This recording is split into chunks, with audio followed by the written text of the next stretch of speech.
Well, doing nothing today. Very slow out. So, do another story. Do a taxicab story this time. I'll tell you a story about when we first started A Valley Cab. It's one of my favorite stories. We knew absolutely nothing about the cab business. That we charged $1.40 a mile. That's it.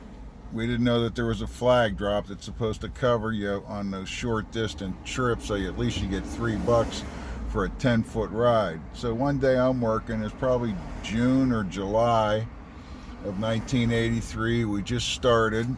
I always want to be the best cab driver I could possibly be. I'd only had about 4 or 5 rides, and we used to do it by math. Would get the trip odometer or do the mileage and do the math, and then charge times it by $1.40 or something. It's crazy how we did it. So this day, I get a call to go to one of the small hotels on Shadow Mountain Drive. They've been here forever. And I get this old man, and he's got like 3 or 4 suitcases and a couple boxes, and he's in a wheelchair.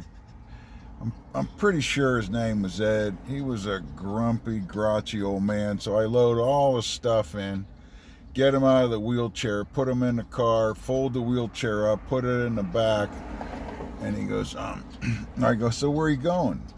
I figured he's going to the airport or something. He goes, I need to find a new hotel room. These guys are charging too much money here. I go, okay. I go, there's quite a few little hotels around here. You want to check them? He goes, okay. So we drive about 10 feet to the next one. And I get him out. I get the wheelchair out, unfold it, because back in 1983, those folding wheelchairs were heavy duty, heavy. So I get him in the cab. We go into the lobby, and I go, this gentleman's looking for a hotel room. And he goes, how much is it a night? And the guy goes, it's $23.50 a night. He goes, fuck you, it's too much. So I go, holy cow, man. So I take him back to the car, fold the wheelchair, put it in the back, and I said, okay, let's go to the next one. But this is what we're going to do. First off, I'm going to find out how much they charge and see if that's, and then I'll come back out and tell you, and then we'll go from there. No sense of me putting you in this wheelchair and then you telling the guy to fuck off, And he goes, yeah, you're right, probably. So I go, how much you want to spend? He goes, less than $20. So we hit a few of them within a half a mile. So finally we find one that's less than $20. So we go, beautiful, man. So we go through all the shit. He pays for the room. I carry all his stuff in. I push him in, and we go in the room. And he goes, let's check and see if I can fit in the bathroom. I go, what? He goes, yeah. Sometimes these chairs are bigger than the doorway. People don't count on that. So I wheel him over to the bathroom, and lo and behold, he's absolutely right. He doesn't fit in the bathroom. So I go, oh man. So I carry all his stuff back out, wheel him out, put him in the car, fold his wheelchair. But first of all, we need to measure how wide your wheelchair is. He goes, oh, that's a good idea. So the only thing I got is a belt. So I take the belt out and measure that, and I go, okay, so we're going to go to the next hotels and find out if it's under $20 and the bathroom door is more than 27 inches. Other than that, you're good to go, right? He goes, absolutely. So we go to a couple more. We still haven't even gone a mile yet. It's not even $1.40 yet. I've been with this guy for an hour and a half already, maybe even 2 hours, and I've earned maybe 72 cents. So we finally find a place. It's got a bathroom that he fits in, a price that's comfortable. So we get the room, and I go, okay, man, good to go. Here's my card in case you need a ride anywhere. I'll be glad to take you. So call me. So I go home. I'm at home, and or maybe I'm at the office answering the phone. I could have been at the office because we had an office in Palm Desert. I don't know why. We didn't have any business. But anyway, so we had an office, and the phone rings. I go, "Hey, Valley Cab," and he goes, "Yeah, it's Ed over here at Casa Larea. You just dropped me. Is this Bill?" And I go, "Yeah, it's Bill. Yeah, I'm the dispatcher and the driver. I'm the whole thing. The president and the CEO, I think, are at home doing nothing, you know." So I go, "What do you need, Ed?" He goes, "Well, I want to go to the grocery store and get some stuff, you know." I go, "Okay, I got a good idea. Why don't you tell me what you want? I'll go to the store, bring it over there, and charge you like $5 or something. You know, whatever the mileage is, I'll charge you. That would be so much easier than all the other work we're doing." He goes, "Oh man, you know what I want to do? I'd like to get out, you know." And I'm thinking, well, you know, I'm sure you do, man. I'm sure you do, and I'd hate to be in your position. So okay, I'll come over and get you, and we'll go to Lucky's, with the grocery store, which is really close, right on San Pablo, not even a half a mile away, you know. So I go, "Okay, this is what we'll do, Ed." So I got him in the wheelchair, and we're going in. I said, "This is what we'll do. I'll get you a basket and put it on your lap, and I'll push you around in the wheelchair in the store. We'll be in and out. It'll be pretty quick, painless. Everything will go smooth." He goes, "Oh, no, that won't work. I need to push a shopping cart." And I go, wait a minute. Well, how are you going to push a shopping cart from the wheelchair while I'm pushing you, you know? That's too many axes of movement there.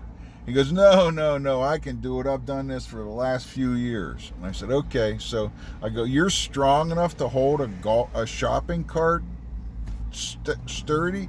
He goes, "Absolutely." So we go about 2 feet, and he goes, "Go down here." And guess what?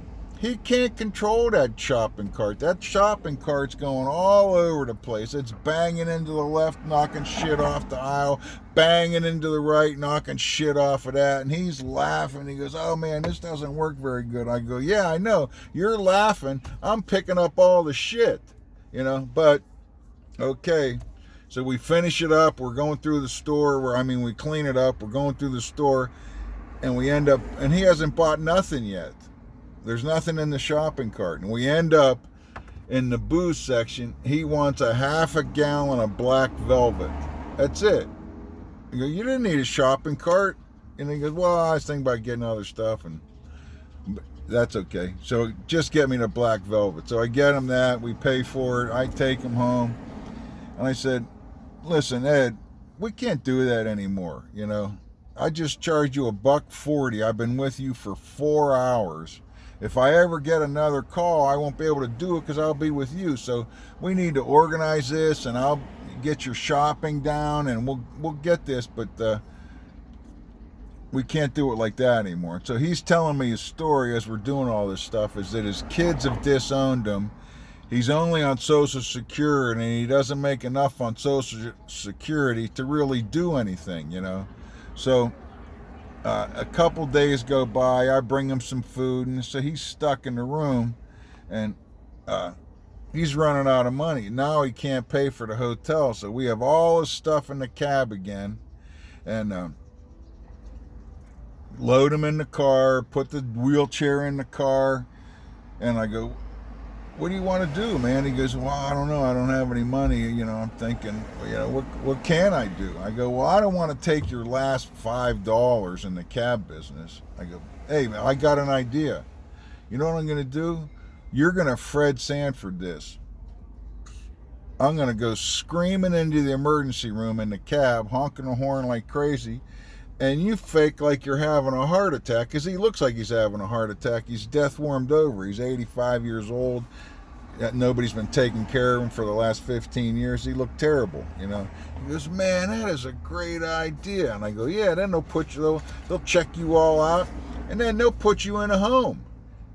You'll be good to go on the state. You won't even have to worry about the Social Security." So we go screaming into the emergency room, honking the horn, flashing the lights, and they come running out. They go, "What's wrong?" I go, "This guy's having a fucking heart attack in my cab. You got to help him. I don't know what to do." So they bring out a gurney and the pads, and the paramedics all come running out. They put him on the gurney, and he gives me like a little thumbs up as they're wheeling him in the hospital. And I said, I'll put all his stuff right here in the corner for you, you know, and never heard from him again. So I think they put him in a home, and he lived out his days happily. But that's one of my favorite taxi cab stories.